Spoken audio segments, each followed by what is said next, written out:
Hello friends, कैसे हैं आप लोग। सबको मेरा जय भीम। नमो बुद्धाय। भगवान बुद्ध के सुविचार और अनमोल विचार।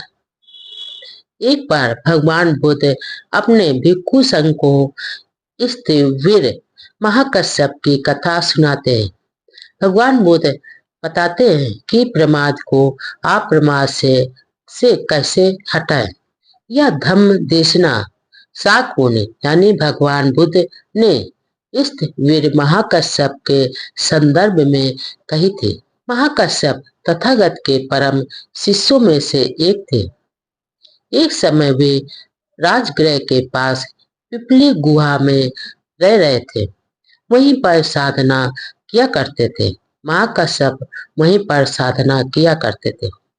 एक दिन महाकश्यप उनके मन में आया कि क्यों न अपनी अलौकिक दृष्टि से अपने और दूसरे लोगों के पूर्व जन्मों को देखा जाए। इसलिए एक दिन महाकश्यप ने भिक्षाचार का समाप्त होने पर भोजन किया और भोजन कर्म से निवृत्त होने के बाद अपना ध्यान प्रकाश बढ़ाया।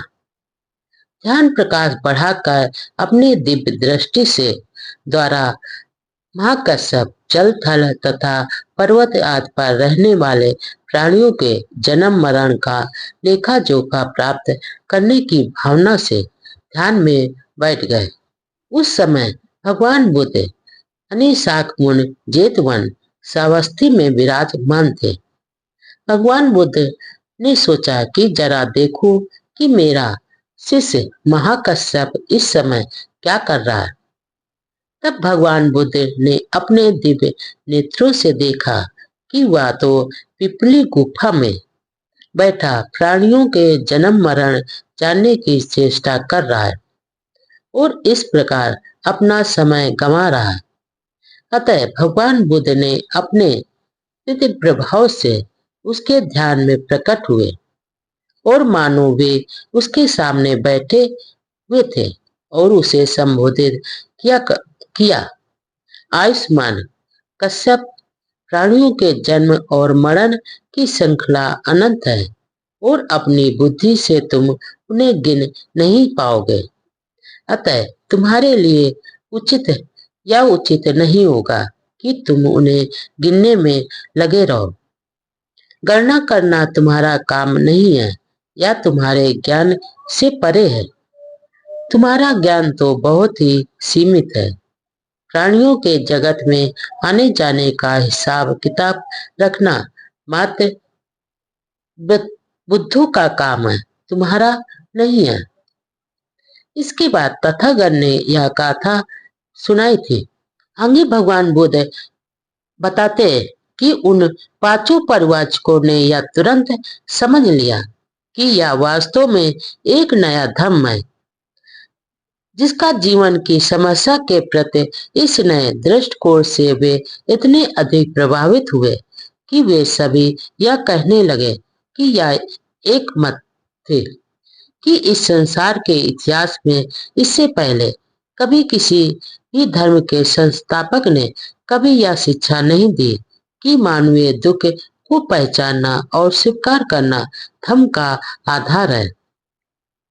इसके आगे भगवान बुद्ध ने बताया कि संसार के इतिहास में इससे पहले कभी किसी धर्म के संस्थापक ने यह शिक्षा नहीं दी कि यह संसार के इस दुख को दूर करना ही धर्म का वास्तविक उद्देश्य है।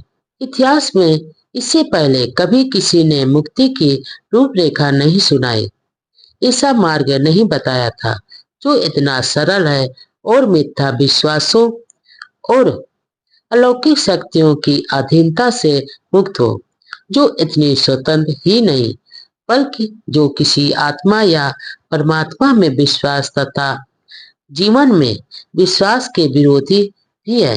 आगे भगवान बुद्ध बताते हैं, किसी ने भी कभी ऐसे धर्म की रूपरेखा ही प्रस्तुत की जिसका किसी रहस्य और प्रभुत्व से किसी तरह का संबंध नहीं हो, जिसके आदेश व्यक्ति की सामाजिक आवश्यकताओं की देन हो और किसी ईश्वर की आज्ञा न हो, संसार के इतिहास में इससे पहले किसी ने भी कभी मोक्ष की ऐसी परिकल्पना नहीं की कि सुख का वरदान व्यक्ति द्वारा इसी जीवन में और इस धरती पर स्वयं अपने ही धम्म शरण जीवन व्यक्त करने से अपने ही प्रयास द्वारा प्राप्त किया जा सकता हो।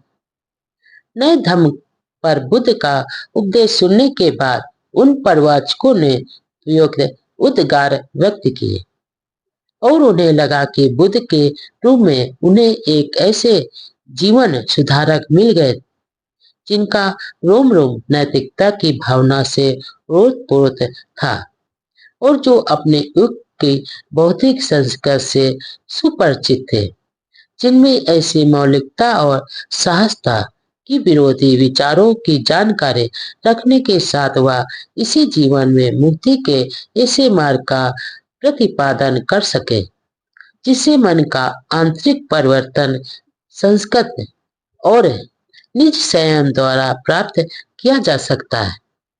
बुद्ध के लिए उनके मन में ऐसी असीम श्रद्धा उत्पन्न हुई कि उन्होंने उनके समक्ष तुरंत स्वयं समर्पण कर दिया और प्रार्थना की कि वह उन्हें अपना शिष्य स्वीकार कर ले।